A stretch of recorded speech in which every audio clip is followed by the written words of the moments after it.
Ассаламу алейкум, урматтуу замандаштар, урматтуу мекендештер, жалпы кыргыз журтчулугу. 3-4 күндөн бери байланышка чыга албай, маалыматтар менен бөлүшө албай, ошол мамлекеттик органдар дейбизби, же бандиттер дейбизби, ошолордун аңдыгандарынан эми колубуз бошоп байланышка чыгып атканым. Акыркы 3-4 күндөн бери байма-бай менин жана менин компанияма каралуулар, куруу дооматтар тагылып атат. Ушулар боюнча токтоло кетсек. Биринчиден, менден талап кылынган 100 миллион сом бул бир чындык. Күн келет бул чындыктагы чыгат. Эгер бул нерсе жалган болгондо, мени түрмөдөн чыгармак эмес. Экинчиден, Тилекмат Күренов менен болгон баарлашуу сүйлөшүүнү кыркылап кескилеп отуруп, революция деңгээлиге чейин да чыгарганга үлгүрүштү. Өзүңүздөргө маалым болгондой, 21-кылым технологиянын кылымы. Технологиянын күчү менен сүйлөгөн адамды сүйлөтүп, ыйлаган адамды күлдүртүп, кала берсе өлгөн адамды тирилтип койгонго чейин да жетишип калды технология. Эми ошол Тилекмат Күренов менен сүйлөшкөнүм чын.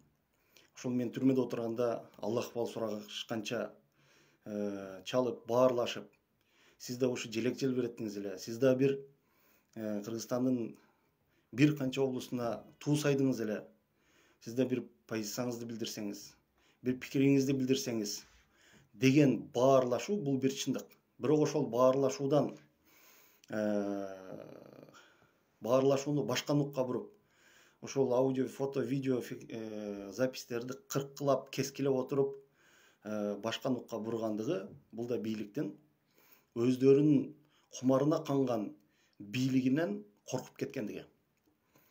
Экинчиден, компанияда ошо дольщиктерди менин үстүмдөн арыз жаздыртып, ар кандай деңгээлде менин үстүмдөн иш токушуп аткандай, бул балким менин компанияма кол салып атканыдыр.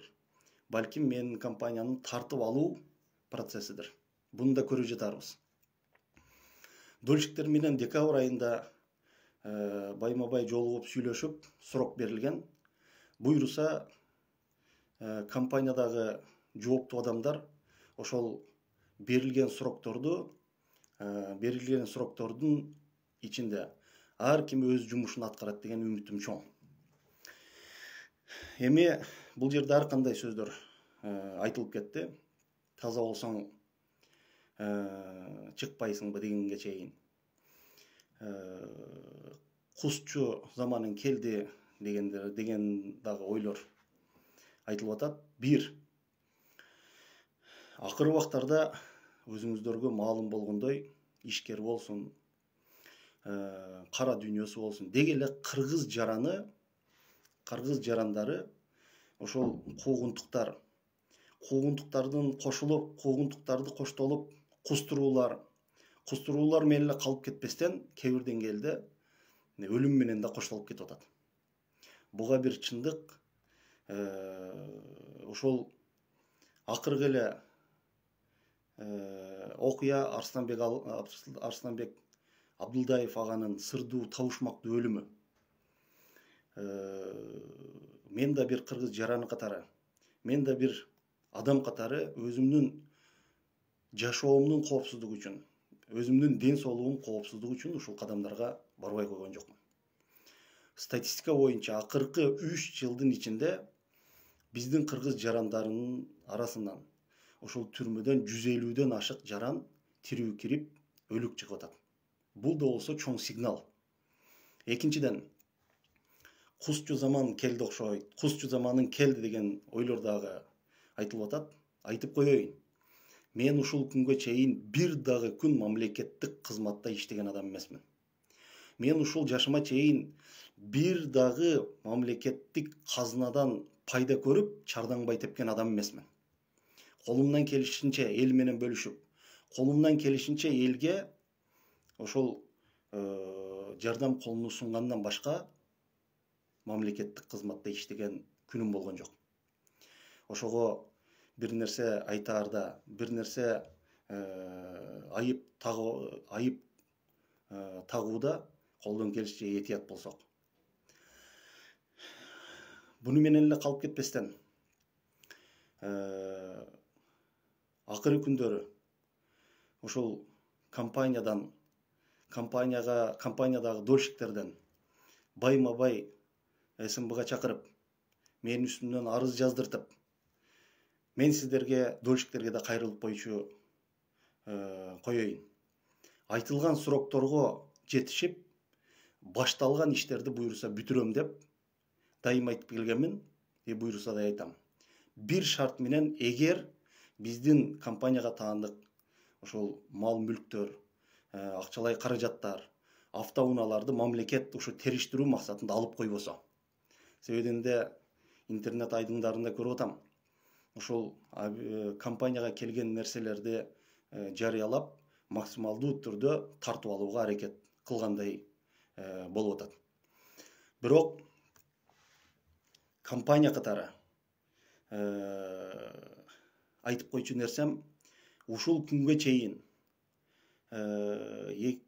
эки садик салынчу жерге объект салыптыр деген да куруу дооматтар жүрбөй койгон жок. Ушул күнгө чейин KG Group компаниясы бир да жолу түздөн-түз мамлекеттик аукционго катышып, же мамлекеттик адамдарды ортого салып, мамлекеттен түздөн-түз арзан жерлерди алып, бир да объект көтөргөн жок.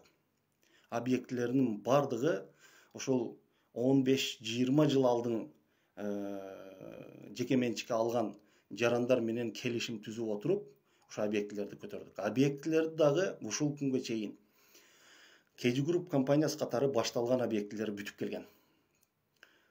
Бүтүп келген объектилерде элдин 90-95% ушул күндө өмүр сүрүп жашап келатат. Документалдуу жактан бүтпөй аткандыгы бул мамлекеттин